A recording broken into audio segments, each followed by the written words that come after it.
In the Mario games, Goombas are disposable enemies. In the 1993 movie, one of them is something much worse, a political prisoner.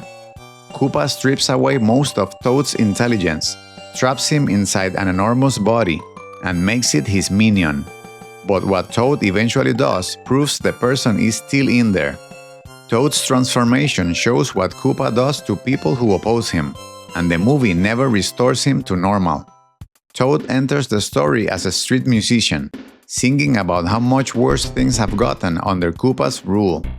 Two police officers arrest him on the spot. When Mario argues that they can't arrest someone for singing, the answer is explicit. For anti-Koopa songs, we can. At the station, Toad is thrown in a cell above Mario and Luigi. At this point, he's still himself, talking, playing his music, explaining the whole parallel dimension backstory to the Mario brothers. Then Koopa has all three of them brought to the de-evolution chamber. Toad tells Koopa to his face that he's a lousy leader. Koopa replies, "One thing I cannot stand is naysay." As the machine starts, Toad keeps shouting that the old king is everywhere and Koopa will never get rid of him. Koopa explains that the evolution takes intelligent life backward into simpler forms, then admires what Toad has become: loyal, lethal, stupid. That's his ideal soldier, obedient enough to serve him, dangerous enough to enforce his rule, and dumb enough to follow his orders. The movie confirms that this is deliberate when Koopa uses the same machine on Iggy and Spike.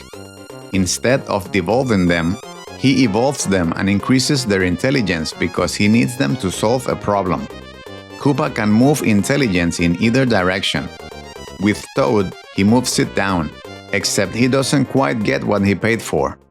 When Daisy tells Goomba Toad she's a vegetarian, he understands her and returns with steamed vegetables.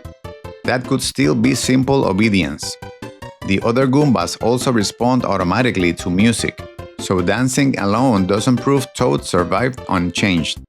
The stronger evidence comes when Koopa orders the Goombas to de-evolve Mario, but Toad sabotages the command with his harmonica and hands Luigi and Daisy the weapons used against Koopa. The machine limited his intelligence and speech, but it never changed which side he was on. Dinohatan celebrates when Koopa finally goes down. Daisy's father, devolved into fungus for 20 years, returns to normal within seconds. He gets his body and his daughter back, but Toad remains being a Goomba. Nobody changes him back, and nothing on screen suggests it ever happens. He began the movie opposing Koopa with the guitar. He ends it opposing him with the harmonica.